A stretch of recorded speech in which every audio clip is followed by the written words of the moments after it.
আসসালামু আলাইকুম। আশা করি সবাই ভালো আছেন, সুস্থ আছেন, আর আপনার ভালোবাসার পাখিগুলো ভালো আছে। তো অনেকদিন পর পাখিগুলো জোড়া দেওয়ার যে ভিডিওটা দিছিলাম তার পরবর্তীতে পাখিগুলোর কি আপডেট সেটাই দেখাবো। তো পাখিগুলো জোড়া দেওয়ার পরে কিন্তু সবগুলো অনেক ভালোভাবে জোড়া নিয়েছিল, আপনারা দেখছিলেন, যেহেতু অনেকদিন রেস্টে দেওয়া ছিল। তো এখন কিন্তু পাখিগুলা ডিম দেওয়া শুরু করছে। তো পাখিগুলা যে ডিম দেওয়া শুরু করছে সেটা যদি আপনাদেরকে একটু দেখাই, তো সবগুলাই এই যে হাড়ির ভিতরে যাওয়া শুরু করছে। ডিম দেওয়ার আগে সাধারণত হাড়ির ভিতরে যায়, যদি আপনাকে দেখাই, এই দেখেন এইটা কিন্তু হাড়ির ভিতরে যাচ্ছে।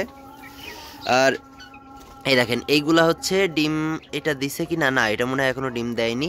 এইটা ডিম দিছে, এই যে এই পাখিটা ডিম দিছে, এই দেখেন এর দুইটা ডিম দিছে। এরা এই লুটিনো জোড়াটা, এরা ওই যে দুইটা ডিম দিছে। যেহেতু আমি এদেরকে রেস্টে রাখছিলাম, তারা এরা দ্রুত ডিম দিবে, এটাই স্বাভাবিক।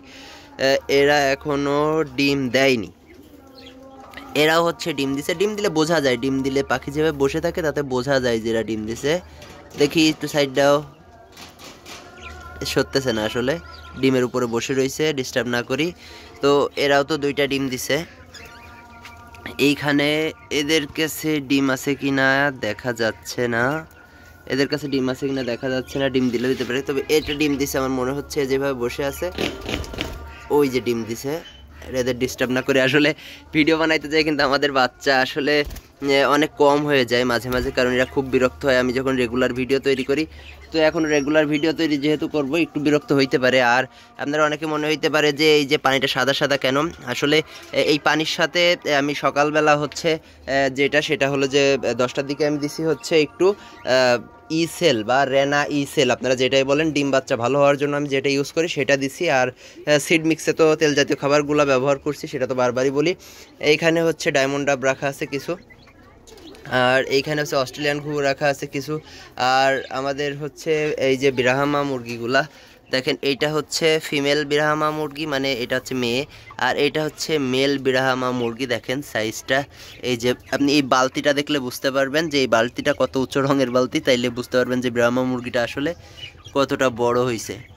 আর এদের যে বাচ্চাগুলা, এদের বাচ্চাগুলা যদি আপনাদেরকে দেখাই তাইলে আপনারা একটু দেখলে বুঝতে পারবেন। 6টা বাচ্চা হয়েছে আমার আলহামদুলিল্লাহ প্রথম বাচ্চে। এই বাচ্চাগুলো আমি রেখে দিব, এই বাচ্চাগুলো আমি বিক্রি করব না। এর পরবর্তীবার আবার ডিম পাড়তেছে ব্রাহ্মা মুরগিগুলো, আমি আবার পরবর্তী হ্যাচে যে বাচ্চাগুলো উঠবে সেইগুলো থেকে বিক্রি করা শুরু করব মূলত।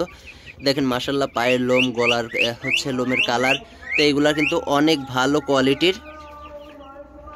আর হচ্ছে আমাদের কিন্তু একটা এক্সট্রা মেল আছে, ব্রাহ্মার মেল আছে। যদি দেখি এই সাইডের যে হচ্ছে আমাদের সাইডে যে ভাগ করা আছে, এইখানে কিন্তু একটা ব্রাহ্মার মেল আছে। দেখেন, দেখলে বুঝতে পারবেন কেমন কোয়ালিটির। এই ব্রাহ্মার মেলটা সিঙ্গেল আছে, বিক্রি করব বলে আসলে বিক্রি করা হয়নি ব্রাহ্মার মেলটা।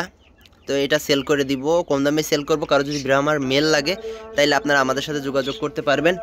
আর আপনারা পাখি সংক্রান্ত বিষয়ে যদি কোনো কিছু জানতে চান অবশ্যই কমেন্ট করতে পারেন। ধন্যবাদ সকলকে, ভালো থাকবেন, সুস্থ থাকবেন, আর আপনার ভালোবাসার পাখিগুলো যত্ন নেবেন। আর শীতের সময় অবশ্যই চেষ্টা করবেন একটু সব জায়গায় ঘিরে বা ঢেকে রাখার জন্য, যাতে পাখিগুলা আসলে ঠান্ডা না লাগে। কারণ শীতে পাখিকে ঠান্ডা না লাগলে পাখির কোনো সমস্যা হয় না। শীতে তার বাজরিকের পাখি বলেন, লাভবার্ড, ককাটেল বলেন বা ডায়মন্ড ডাব, এদের একটাই সমস্যা, সেটা হলো ঠান্ডার সমস্যা। তো এই বিষয়টা অবশ্যই লক্ষ্য রাখবেন। আর পরবর্তী আপডেটের জন্য অবশ্যই আমাদের সাথেই থাকবেন। ধন্যবাদ সকলকে, আসসালামু আলাইকুম।